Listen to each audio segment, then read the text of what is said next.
The entire globe is today the site of a momentous conflict.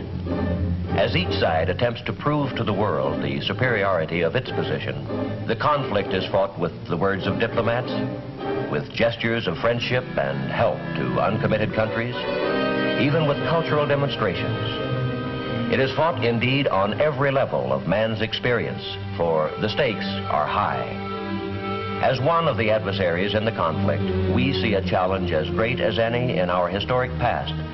A challenge not, we hope, to be met and joined in battle, but to be faced and fought in the hearts and hopes of men. It is the challenge of ideas.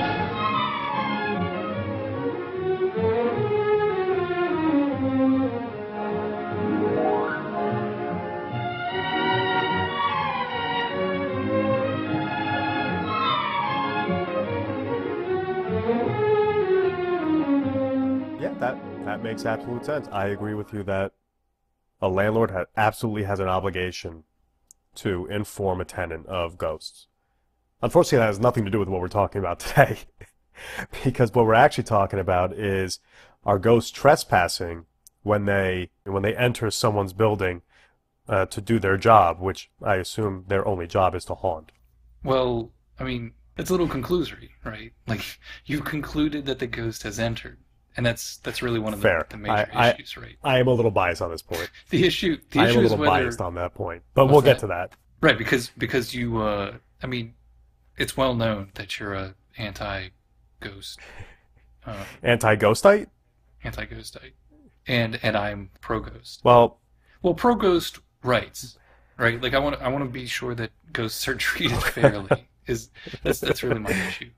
I feel like, assuming that ghosts are not entitled to occupy certain property, like it's if you decide in advance that the ghost should not be there, so then like you're going to reach that conclusion. So, how do we want to go into this topic of ghosts? You want to just go right in, we'll just start? Ready? Sure. All right. Good time of day. This is Jurisfiction, and my name is Nima Ashtiani. My name is Adam Kirshner, and basically, Jurisfiction is a conversation about whether real laws apply to fictional characters and circumstances.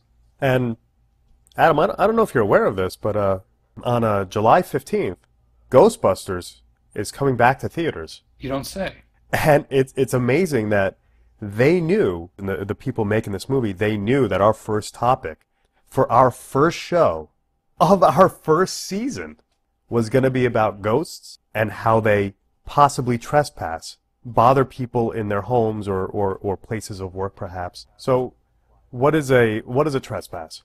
Great question. Very topical. Trespass is a person or object's voluntary, unlawful entrance onto another's land. And so there's a lot going on here that we have to work through in order to reach the conclusion that a ghost who is haunting private property is trespassing. So I guess if we look at the first part, you said that trespass is a person or object. Yeah, right. A person or object must be the actor. If it's not a person or an object, it is not trespassing, right? So like wind. Wind is neither a person nor an object, and so wind never trespasses. But is a ghost a person and or object? I guess we got to figure out what is a ghost, right? Sure. What is ghost? Let's go to the definition in a dictionary. Are you asking Merriam and or Webster? I was asking dictionary.com because it's the 21st century. Okay. But yeah, let's if you want to ask Merriam and or Webster in addition to dictionary.com, by all means. Dictionary.com says a ghost is the soul of a dead person or a disembodied spirit. So I think we can do soul of a dead person and stop there, right? I agree with that. I would say that based on that definition, a ghost is a person. Notwithstanding the whole dead part, it's still the soul of a dead person, and therefore it is a person. Right. Yeah, I'm okay with conceding that point. Ghosts are souls of dead persons, and therefore are persons. And then I guess the next part is, are ghosts voluntarily doing their thing? So it depends on the ghost, right? Like, if they show up of their own accord, then it is voluntary, right? Like, if they... So it wants to go... So the ghost decides, today I want to go to the Waldorf. And so, like, if it decides to go to the Waldorf, that's voluntary. But if someone in the Waldorf conducts like a seance and summons the ghost there, Mm-hmm.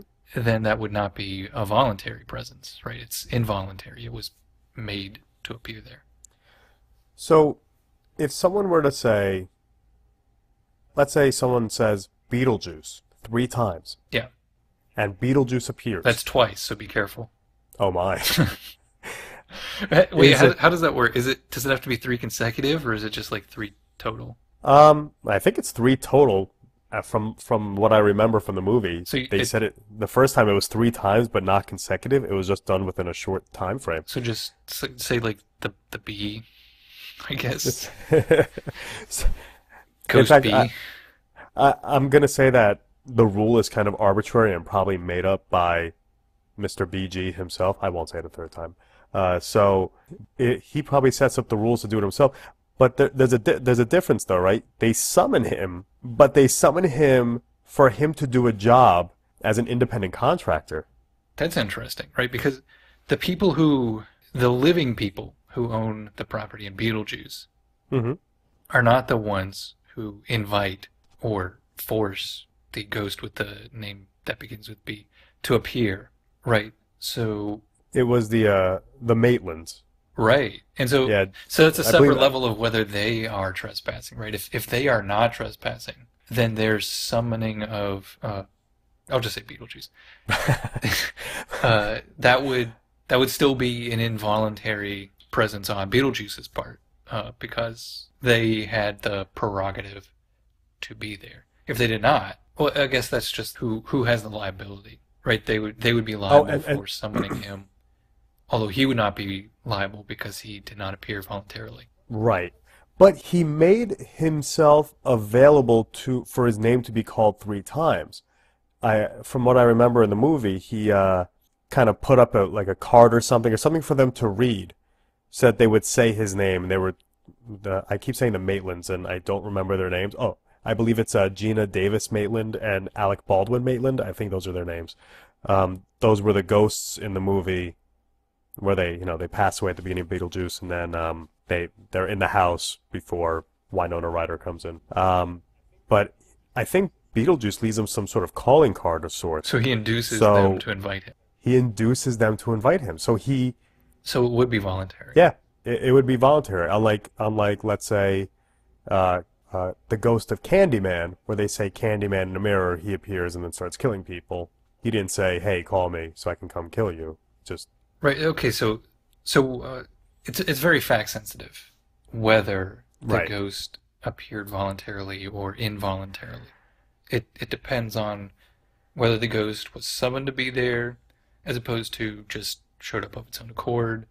And even if it's summoned there, did it induce a person to summon it there? Right. So it depends. Right. There's no per se rule about whether it a haunting ghost is there voluntarily. exactly, and also just as a kind of third part, you again have the Maitlands who, when they died, woke up back in the house and weren't permitted to leave their house. Right. If their default is to be there, there's not much voluntary. They had no It's choice. right. It's involuntary. Right. Like that's where the forces of the universe situated them upon death. Right. Like it's not their choice to be tethered to that property. So we agree that ghosts are a person, Mhm. and it's a very fact-sensitive issue about whether a presence by a ghost in a particular place is voluntary. Yes. And coupled with that is whether it's unlawful, right? Like if they're invited there or forced to be there Right. by virtue of a seance or something, well, maybe that would be lawful, right? Because they're invited.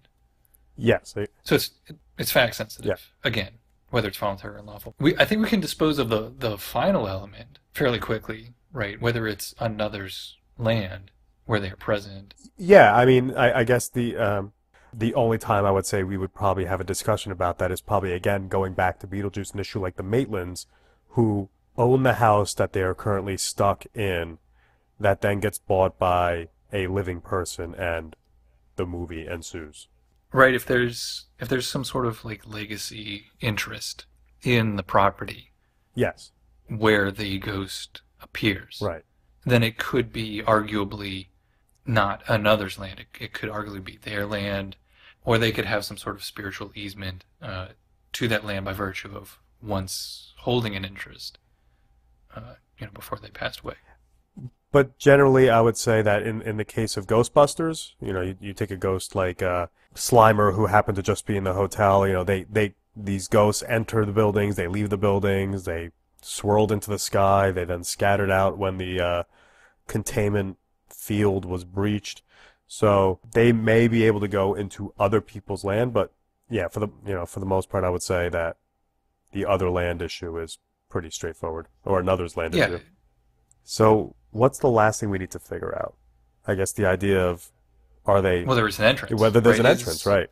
Is the presence of a haunting ghost an entrance onto the land, right? Like if a ghost does not actually enter the land, it doesn't matter if the ghost is a person or if it's there voluntarily or lawfully or whose land it is, really. If appearing is not entering, it has not committed trespass. That may be correct. I have a different view of that, but I guess we have to figure out what is... Well, your position, like from prior conversations, I take to be appearing would be entering, and therefore it would be trespassing, right? Is that fair to characterize? So, based on everything else that we established, I believe that ghosts enter property and therefore can be held liable for trespass. So let's just talk about whether ghosts, by virtue of haunting, enter onto land. Okay. Now, I know we discussed this before. There are some ghosts that kind of break out of the mold of what a ghost is. I mean, I believe we were talking about ghosts are kind of this, like wind. They don't really touch anything. They can go through things, whatever. They don't interact with things. But then you have a ghost like Ghostbuster Slimer, who leaves a residual slime on things that he goes through. But I would think that... Right. So in the case of Slimer, to speak about one specific ghost, right? Because he leaves a physical residue on a physical surface in that property, he has entered, right? Yes. To leave a residue or to move a physical object, right? Like sometimes when ghosts haunt, they move things around or make things shake or whatever. To interact with the physical property bespeaks entrance, right? Like you can't interact if you have not first entered. But for the ghosts that do not leave a residue, which I think is the sort of like the idea of a ghost that most people think of when they think of a ghost, right? Like floating around and goes through walls, that sort of thing. Okay. Without necessarily moving anything and without necessarily leaving a residue, right? When the ghost moves from the living room to the dining room, you can't see it anymore unless you go into the dining room. It doesn't leave anything behind. Well, yes, I agree that there are those ghosts, or the general concept of ghost is the one that's kind of, you see it, but you can't physically interact with it. It doesn't leave any slime behind or anything like that. Sure. So it's not supported by or suspended from or interacting with physical property. So your basis for no trespass is a sort of lack of tangibility. Yeah, if the ghost does not physically interact with the property, then it has not entered the property. Of course, ghosts are fictional, right? That's why we're talking about it. We talk about fictional concepts. Wait. And whether real laws apply to fictional concepts. Don't be alienating some of our viewers who may not know this. Santa's real. There's an Easter bunny. There may be ghosts. For anyone that's listening, we are on your side. Right, except for the whole like premise of the show, which is to talk about fictional things. Fair enough. Yes. Yeah, characters, circumstances. Right. So ghosts are a fictional concept, but accepting the ghost paradigm as true, so that we can have this conversation. When we think about the ghost, we think about it just appearing. You see it. It's functioning on some plane of existence other than our physical plane of existence. So it happens to be superimposed on the same physical property that someone in the physical world has a legal right to, right? It's their land. Right. It's not the ghost land, it's their land. But just because the ghost is visible to a physical person in the physical realm does not necessarily mean that the ghost has entered the physical realm and therefore has trespassed, right? If it's occupying some plane of existence on a spiritual level, superimposed on the physical property, it can be seen without having entered, and therefore it hasn't trespassed. Well, so here's where I would disagree with that is, and I'm going to concede that when we talk about trespass, we talked about objects also being able to trespass. So I mean, like if I live next door to you and I throw a baseball onto your property, that's a trespass. A physical baseball. It's a physical baseball. That also includes, just so we're clear, that also includes the air above and the land below the same property. So if you throw a baseball like over someone's house, that's still a trespass, even if it lands outside the property. It went into their their sky boundary. Sure, it physically intersected with the property. Now, if I live next door to you and I have a flood lamp or something like that, and I shine it onto your property, right? That's not a trespass. That's been determined not a trespass by law. You know, could be nuisance. It's a nuisance. Sure, but because it is light, it has not entered your property. You can see it on your property, yes, but it hasn't entered your property. And I would say that likewise, just because you can see a ghost on your property does not necessarily mean that it has entered your property. And I would reach the contrary conclusion, unless it physically interacts with the property, moves something around, leaves a residue. So then it would have entered your property and therefore trespassed. It's the fact that you bring up physical interaction, and I would go out and say, so if someone came to me and said, represent me, this ghost keeps keeps maybe entering my property and trespassing and everything else, and we're going through the elements, and you're defending Mr. Ghost, and you say, well, he never entered because he's not physical. The argument I'd make is, well, not necessarily he didn't enter because he's not physical, because he didn't physically interact. Because he didn't physically interact. I would say, if the ghost does something, like for example, looks at my client, the landowner, the person whose property he's on, and scares him, makes a face at him, threatens him in some way, does any of those things, or even uses up his visual space in such a way that would give someone pause to say, oh, this person is here, or this ghost is here, a judge would probably come down and say, okay, ghost, you want to be part of this world, or you want to be floating around, you have to know you have to know our rules too. So so that's a little conclusory on the issue of whether it's there voluntarily, right? Like maybe it doesn't want to be there. Okay, but that goes to the voluntary issue, right? Right, and again, if it's involuntary, it's not trespass. I agree with that 100%. I'm going on the voluntary ghost, the ghost that's okay. I'm bodiless. I'm floating around. I'm just going to do wherever I want, go wherever I want. I have free will.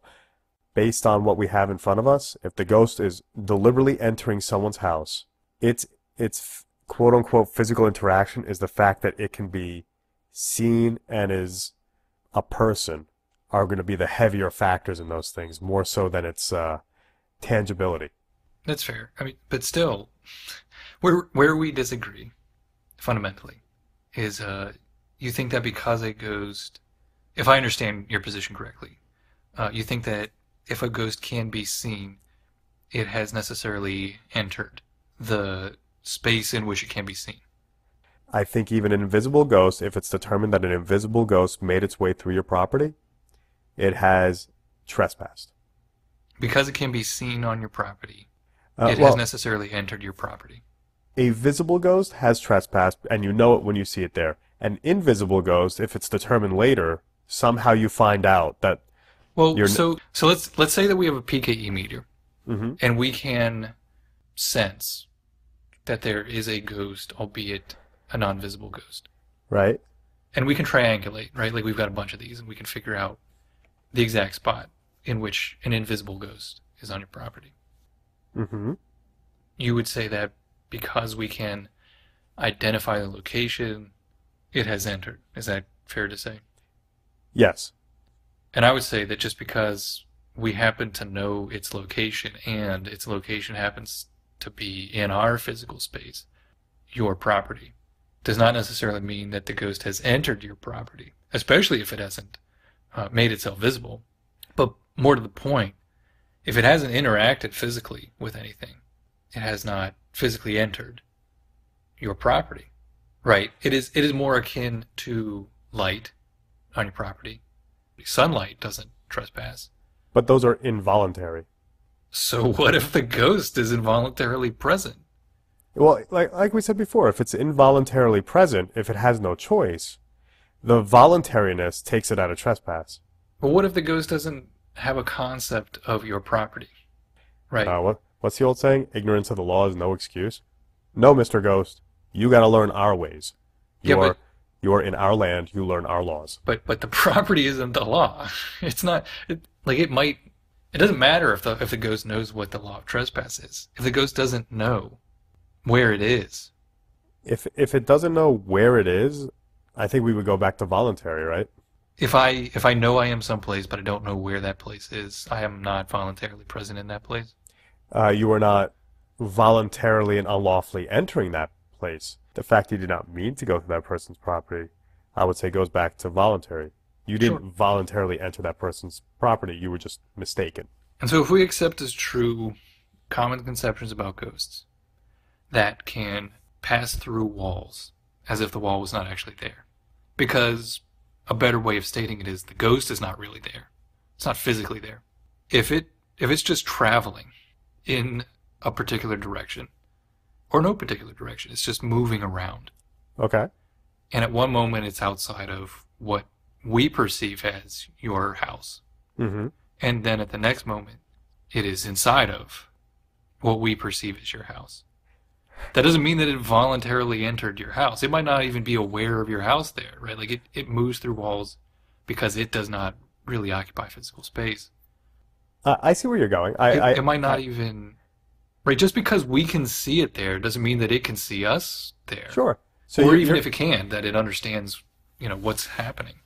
You're going to the mens rea or mental state of the ghost at the time of its passing through that point. I guess that's like voluntariness, right? So yeah, so if it doesn't perceive a house there, if the ghost doesn't see the house in front of it, let's say it thinks it's somewhere else and somehow it sees something else and goes to your property, we go back to the desert example. It doesn't notice any boundary lines. So even me in my not so much ghost advocating ways would say that ghost is not voluntarily entering the property. It has no clue it's there. So you're putting more weight on some of the other elements. Right? I'm putting more weight on some of the other elements, but I see that you truly have a bleeding heart for those with no beating heart. Look, we should apply the laws soundly, and I think it is unsound to conclude that a ghost necessarily has entered physical property just because we can observe it there, which of course we can never actually observe a ghost, so this entire conversation is moot. But assuming we can observe a ghost on a physical property, mm-hmm. that does not necessarily mean that the ghost has entered the property until it physically interacts with the physical property. Well, so I think we've reached our impasse. I think we both understand each other's sides fully, and I think this is kind of the impasse that we're reaching, is we're stuck on that one word, right? The entrance part. So maybe what we should do is we should leave it to those that are listening to us to kind of chime in and maybe weigh the scales a little bit to say who they agree with. Let us know what you think. We're on Twitter at Jurisfiction1, Facebook.com/Jurisfiction, Instagram.com/Jurisfiction. And we'd love to hear from you. Let us know your thoughts as to, do you think ghosts are trespassing or not? Can they enter or not? And leave us some comments, and also if you ever have any other topics, we'd love to hear them. Thank you for listening.